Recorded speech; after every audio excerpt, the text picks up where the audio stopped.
നമസ്കാരം. Raf talk ഫുട്ബോളിലേക്ക് അവർക്കും സ്വാഗതം. കോപ്പ അമേരിക്കയ്ക്കുള്ള ഒരുക്കത്തിലാണ് ലയണൽ മെസ്സിയും അർജന്റീനയും ഒക്കെയുള്ളത്. ഇപ്പോൾ ഒരു കൃത്യമായ കണക്കിതാ sofascore.com പുറത്തുവിടുന്നു. 2022 മുതൽ ഇങ്ങോട്ടുള്ള കണക്ക് നോക്കിയാൽ ദേശീയ ടീമുകൾക്ക് വേണ്ടി കളിച്ചിട്ടുള്ളവരിൽ ഹയസ്റ്റ് റേറ്റിംഗ് ലിയോ മെസ്സിക്കാണ് എന്ന് മാത്രമല്ല, ഏറ്റവും അധികം ഗോൾ കോൺട്രിബ്യൂഷൻസും അദ്ദേഹത്തിൻ്റെതാണ്.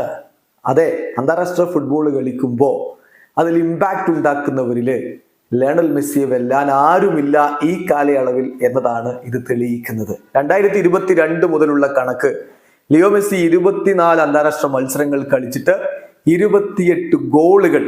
അത് ഈ കാലയളവിൽ അന്താരാഷ്ട്ര ഫുട്ബോളിൽ ഏറ്റവും അധികം ഗോളിന്റെ കണക്കാണ്. 8 അസിസ്റ്റുകളും അദ്ദേഹത്തിന്റെ പേരിൽ എന്ന് പറഞ്ഞാൽ 36 ഗോൾ കോൺട്രിബ്യൂഷൻസ്. ഈ കാലയളവിൽ ഇത്രയധികം ഗോൾ കോൺട്രിബ്യൂഷൻസ് മറ്റാർക്കുമില്ല എന്ന കാര്യം കൂടി നോക്കുക. ഓരോ 56 മിനിറ്റിലും അദ്ദേഹം ഒരു ഗോളിൽ പാർട്ടിസിപ്പേറ്റ് ചെയ്യുന്നു എന്നുള്ളതാണ് ഇതിൽ ഏറ്റവും പ്രധാനപ്പെട്ട കാര്യം. അതും ഒന്നാമതാണ് ആ കണക്കുകളിൽ. പിന്നെ 130 ഷോട്ടുകൾ അദ്ദേഹം ഉതിർത്തതിൽ 63 എണ്ണം ഗോളിലേക്ക് തന്നെയാണ്, അതായത് ഓൺ ടാർഗറ്റ് ആണ്. ആ കാര്യത്തിലും ഈ കാലയളവിൽ ഒന്നാമത് ലിയോ മെസ്സിയാണ്. 54 കീ പാസുകൾ, ആ കാര്യത്തിലും ഈ കാലയളവിൽ അന്താരാഷ്ട്ര ഫുട്ബോൾ കളിക്കുന്നവരിൽ മെസ്സി ഒന്നാം സ്ഥാനത്താണ്. 16 ബിഗ് ചാൻസുകൾ ക്രിയേറ്റ് ചെയ്തു, ആ കാര്യത്തിലും അദ്ദേഹം ഒന്നാമതാണ്. 75 സക്സസ്ഫുൾ ഡ്രിബ്ലിങ്ങുകൾ, അക്കാര്യത്തിലും അദ്ദേഹം തന്നെ ഒന്നാമൻ.